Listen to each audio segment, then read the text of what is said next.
So welcome everybody to this latest video on 162 Maths, and in this video we'll be going over a quick topic test with a collection of GCSE exam style questions on quadratics at foundation level.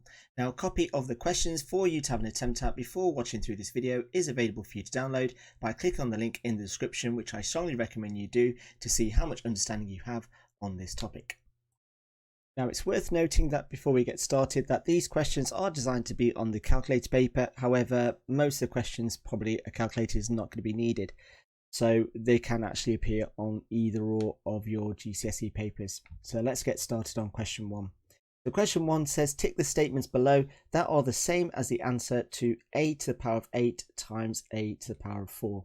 Well, working this out first, let's simplify this and just know that we're simplifying all the other answers.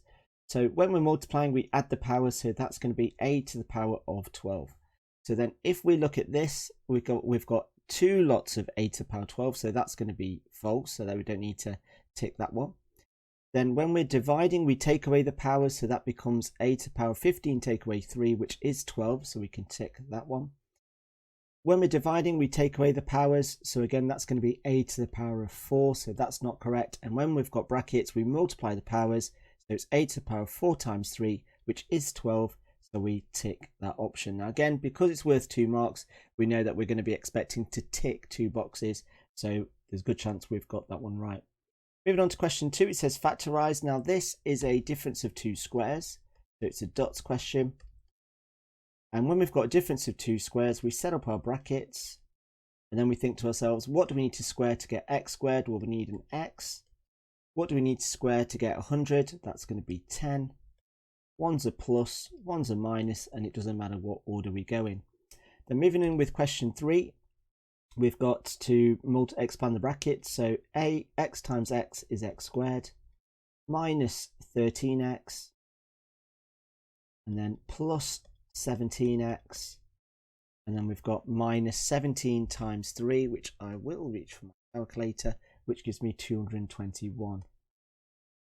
So then from this, all we need to do is just simplify the middle two terms. So x squared, and it's going to be plus 4x minus 221.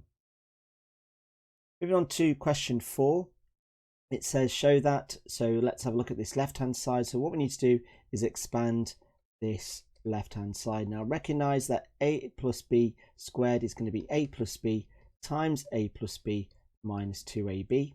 So expanding this out, we get a squared plus ab plus ab plus b squared minus 2ab. These two things here become 2ab, and then these two terms cancel out, just leaving us with a squared plus b squared, which is what they wanted me to show. Now moving on to question 5, it says here is a formula, and it says work out the value of v when u equals 5, a equals 0.5, and s equals minus 3. Give your answers to 3 significant figures. Let's first of all substitute the numbers in. So I've got the square root of 5 squared minus, and then bracket 2 times 0.5 times minus 3. And if I load up my calculator, let's just input that so we make sure that we're all getting the same answer. So again, 5 squared minus bracket 2 times 0.5 multiplied by minus 3, close bracket, press equals, and it gives me 2 root 7, which is 5.291502. It's worth me writing that actual answer down. So v equals 5.291502622. Now we want to give this answer to 3 significant figures, so therefore it's going to be 5.29, and that's to 3SF.